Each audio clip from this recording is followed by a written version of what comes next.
Nous avons joint le géopolitologue français Gérard Vespierre. Il est également animateur du site internet lemondedécrypté.com. Gérard, bonsoir. Vous connaissez bien l'Iran. Nous dédions nos programmes ce soir à une décision de justice et à un traité de transfert de prisonniers avec l'Iran. Gérard, la France est-elle confrontée régulièrement au même type de débat que celui qui nous anime ce soir ? Julien, bonsoir. Oui, effectivement, nous avons en France le même type de problème, un peu plus large et un peu différent. Alors, en quoi est-il un peu plus large? Parce qu'il y a actuellement 4 Français et Françaises qui sont détenus dans les prisons iraniennes. Donc, il y a depuis 2019, Madame Hariba Faldeka, vous avez aussi depuis le mois de mai 2020 un jeune touriste, Benjamin Bruyère, et puis depuis le mois de mai 2022, eh bien, 2 enseignants.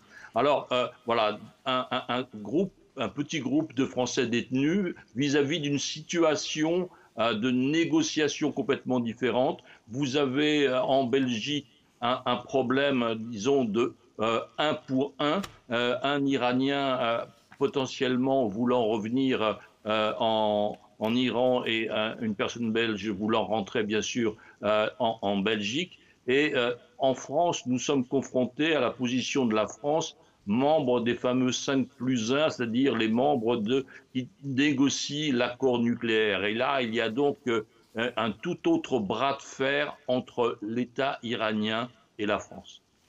Mais de ce type de situation qui nous occupe, à la fois en Belgique et celle que vous venez d'évoquer en France, qu'est-ce qu'il faut déduire de tout ça? Je veux dire, sur le régime des mollahs, est-ce qu'on peut dire que le régime iranien est un régime de voyous, tout simplement?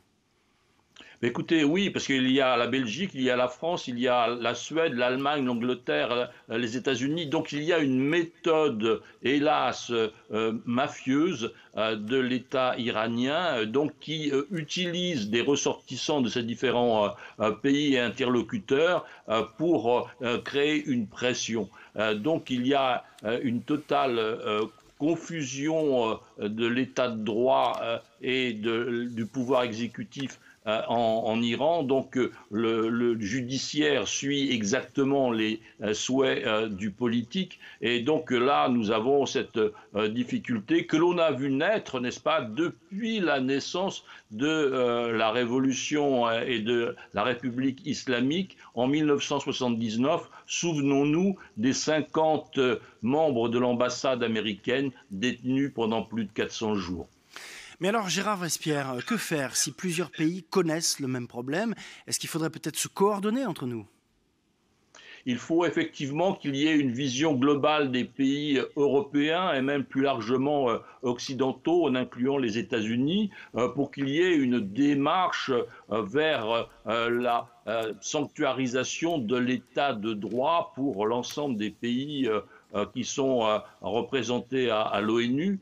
Il faut impérativement que nous suivions le chemin tracé par exemple, le Conseil national de la résistance iranienne qui s'applique à effectivement mettre en avant cet état de droit et le respect de l'état de droit. Donc, au lieu d'avoir des négociations, des échanges, des discussions pays individuellement avec l'Iran, il faudrait une démarche globale. Et deuxièmement, nous avons maintenant une population, le peuple iranien qui veut un changement de régime, ni chat ni mollah, entend-on dans les rues nuit et jour. Eh bien, il faut que nous puissions accompagner la population iranienne dans cette volonté de changement, car il y a cette nécessité d'aboutir à un autre État iranien.